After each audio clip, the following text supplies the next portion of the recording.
అబ్బబ్బబ్బా! ఈ కంపు మామకి ఎప్పుడు ఏదో ఒక పంచాది పెట్టేదాకా మనసుకే పట్టనట్టున్నది. అరే! మనోళ్ళు చేయబట్టే ఆళ్ళ దేశం అంత డెవలప్ అయిందని అందరికీ తెలిసిన ముచ్చటే. అయినా గూడా ఇంత నియత్ లేకుండా మనోళ్ళతోనే ఫుట్‌బాల్, బ్యాట్ బాల్ ఆడుతూనే ఉంటాడు పిచ్చోని తీరుగా. ఇప్పటికే ఆడ కొలువులు చేసేటోళ్ళకు, చదువుల కోసం పోయినోళ్ళకు రోజుకో రూల్ పెట్టుకుంటా తిప్పల పెడుతుండు. ఇప్పుడు కొత్తగా చదువు కోసం వీసా అప్లై చేసుకునేటోళ్ళకు కొత్త తలకాయ నొప్పి తెచ్చిపెట్టిండుగా. ఈ అమెరికా ప్రెసిడెంట్ ట్రంప్ మామ ఉన్న కాడు ఉండడు కదా. అరే ఎప్పుడు ఏదో ఒక పుల్ల పెట్టి మనోళ్ళను తిప్పల పెడతానే ఉంటాడు. మళ్ళీ ఇప్పుడు కొత్త పంచాదోటి మోపు చేసిండట కంపు మామ. పెద్ద పెద్ద చదువుల కోసం మనోళ్ళు చాలా మంది అక్కడికే పోయి చదువుకుంటారు కదా. ఇప్పుడు ఇంకా ఇంటి కొగలు బయట దేశాలకే పయనం కడుతుర్రు. అందుకే కావచ్చు కండ్లు మండినట్టున్నాయి. అట్లా చదువుల కోసం పోయేటోళ్ళు వీసా అప్లై చేసుకుంటారు కదా.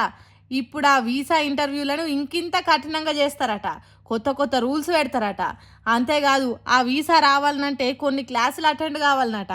ఒకవేళ ఏం కాతి అని పట్టిలేనట్టు చేసి డుమ్మాలు కొట్టినా, స్టడీ ప్రోగ్రామ్స్కు హాజరు కాకపోయినా అదో పెద్ద పరిశాని.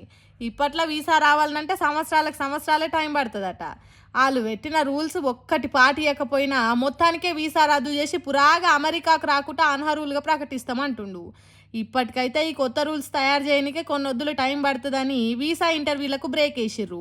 రూల్స్ అన్నీ అమల్లోకి వచ్చినాక మళ్ళీ షాల్ చేస్తారట. కాబట్టి అమెరికా పోయి చదువుకుందామని ఆశలు పెట్టుకున్నోళ్ళు ఈ బాధలు భరించక తప్పది. ఎందుకంటే ఎక్కడ లేని కొత్త తెలివి మన ట్రంప్ మామకే ఉంటుంది కదా.